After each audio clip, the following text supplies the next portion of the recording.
Hoy no es viernes, pero tampoco es lunes.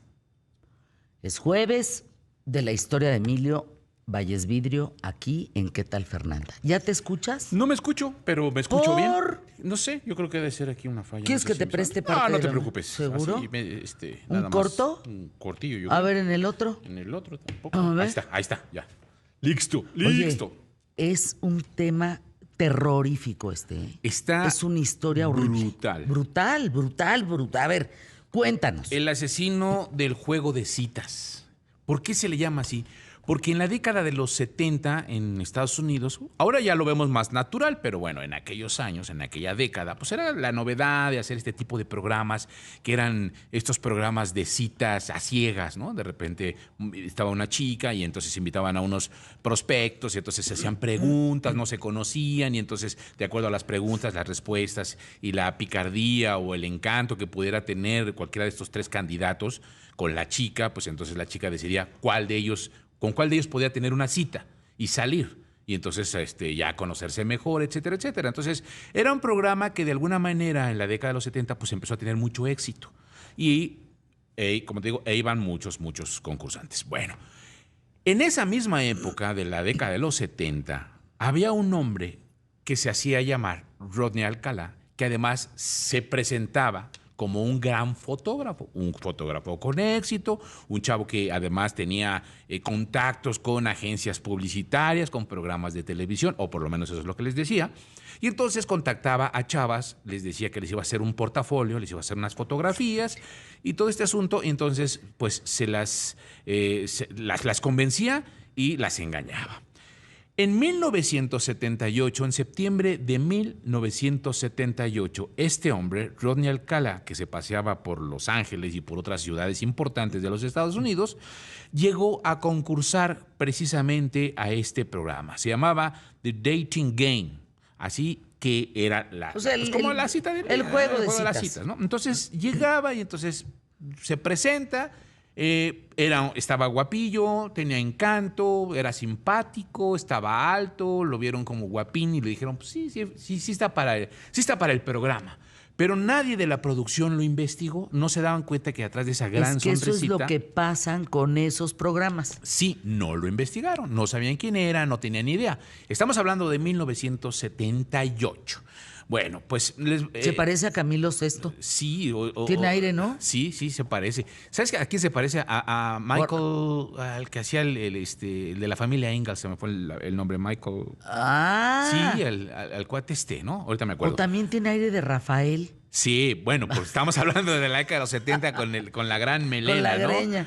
Bueno, pues resulta que al final de este concurso en 1978, su atractivo, sus respuestas llenas de picardía, de elegancia, hacen y convencen a Cheryl Bradshaw de que pues, sea él el indicado y sea él el elegido. Vamos a ver un extracto de el video original del programa de 1978, cuando ella decide que él es el ganador. Bachelor number one, bachelor number two, Bachelor number three. 1, 2, 3. Entre tres tienen que decidir. Well, I like bananas, so I'll take one. Number one. Dice, pues yo elijo a este que se número llama uno. Rodney Alcalá. Me gusta. Y la chava está bien guapa, ¿eh? However, you did leave one remaining, and this is your date, and I want to tell you something about him. Cheryl. Bueno, te tengo que decir algo de él. Tiene muchas agallas, le gusta la motocicleta, se llama Rodney Alcalá y va a ser tu cita. Se para el Rodney, le da abrazo y beso a la muchachita Y ya. y ya. Ya es donde Y ahí quedan de verse, pues, para la cita. ahí quedan de verse. Ahí se supone que tendrían que haber quedado para la cita.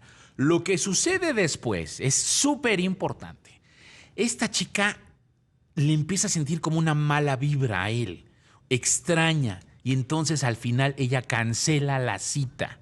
Y le dice a la producción, no, es que como que ya de cerca no me convence el chavo. ¿Sabes qué? No lo tengo.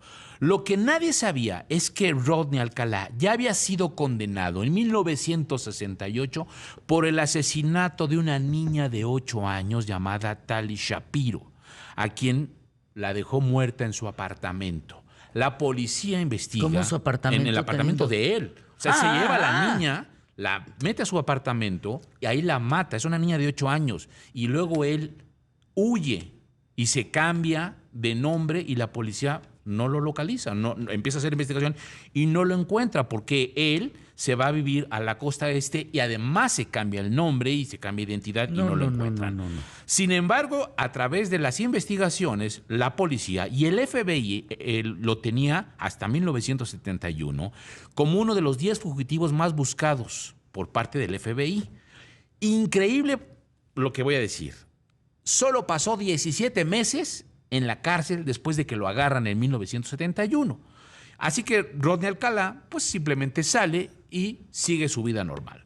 Con su cámara fotográfica y haciéndole pues la ronda a las muchachas, diciéndole que él las podía convertir en artistas, que las podía hacer exitosas, etcétera, etcétera. Buscaba jóvenes entre 18 y 32 años para decirles que las iba a hacer modelos. Y entonces las llevaba a un lugar remoto, o las escondía o se escondía, las estrangulaba hasta desmayarlas, las violaba y luego cuando ellas despertaban ya ultrajadas, las volvía a golpear, las volvía a violar y luego las mataba. Esto era ya un asunto en el cual se había convertido ya de manera constante. Estoy diciendo que eso fue en 1968. En el 78 es cuando participa en este concurso.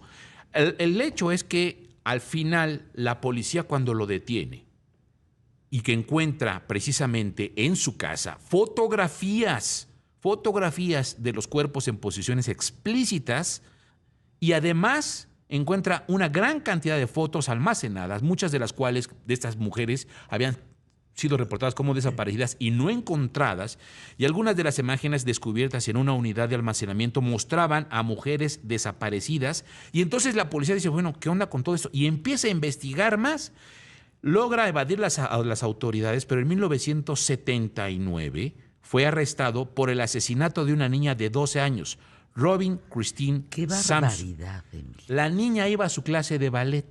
Gracias a los amigos que estaban por allí, se dan cuenta que este cuate les dice, ay, les voy a tomar unas fotos.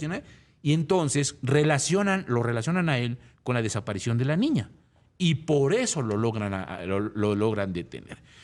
El punto es que al final de cuentas, después de esta investigación, que descubren, por cierto, el cuerpo de Robin, encontrado en una zona montañosa, gracias al boceto logran detenerlo. ¿Qué pasa? El juicio de este hombre se convierte en un circo, en una cuestión mediática, en un espectáculo. En 1980 es declarado culpable del asesinato de esta niña de 12 años. Sin embargo, el Tribunal Supremo de California le concede un nuevo juicio, que porque había algunas irregularidades y no estaban las pruebas contundentes, y se va a un nuevo juicio, porque además estaba sentenciado a 25 años y la pena de muerte en determinado momento. El juicio se va hasta 1986, pero también es revocado en el 2003. Por 30 años, Fer, por 30 años Alcalá fue procesado y reprocesado, logrando apelar justamente 2 veces su condena a muerte antes de ser finalmente sentenciado hasta el año 2010. Y en ese momento un jurado lo declara entonces culpable de 5 asesinatos en primer grado, aunque dicen que podrían haber sido mucho más. Quizá sentenciado por 8, pero que pudieron haber sido más. El tema es que el hombre le dan la muerte de los justos. Se muere a los 77 años de muerte natural. Esperando en el corredor de la muerte entrar a la cámara. Pero no lo logra a los 77 Pero años. ¿cómo se logra muere. salvarse para llegar a un programa? Porque al final las investigaciones del FBI no daban con él. Y todavía se toma el privilegio, porque lo decíamos, hay muchos asesinos en serie, muchos, pero este es el único que se atrevió a mostrar su rostro a nivel nacional en la televisión de los Estados Unidos. No, y teniendo una cita, no estaba en un programa de cocina. ¿Sí me explico? Sí, estaba en una cita para conseguir una cita con una chava que probablemente iba a matar. Así es. Al final, como te digo, lo condenan a 8 años. Digo, por 8 asesinatos, aunque dicen que pudo haber sido 130. pero no pudieron tener las pruebas suficientes. Tenía muchísimas fotografías, pero no le pudieron comprar los 130 asesinatos. Y ella decide cancelar la ganadora, la que lo elige Así es. en el programa. Por una vibra extraña, dice ella. Emilio, siempre y sostengo, de veras, esa voz interna jamás se equivoca. Sí. Hay que hacerle más caso a esa voz interna. Por esa voz interna se salva, Pues le claro. salva la vida, se salva la vida. Porque si no, hubiese sido otra de las que hubiera terminado asesinada por este hombre. Oigan, y ya que te sabes la historia y ves su imagen, sí no está, no se ve una gente con cordura, pues. Pues sí, ya lo ves como con cara de psicópata, ¿no? Sí, tiene cara. Tiene como cara extraña Sí, y al sí, final sí, de cuentas, mira, no, está feliz ahí. No. Mira. él escribió en 1994 un libro que se llama Usted Jurado, en donde habla justamente de todo este asunto y donde insiste en que él es inocente. Qué gran historia, Emilio Valles Vidrio, gracias.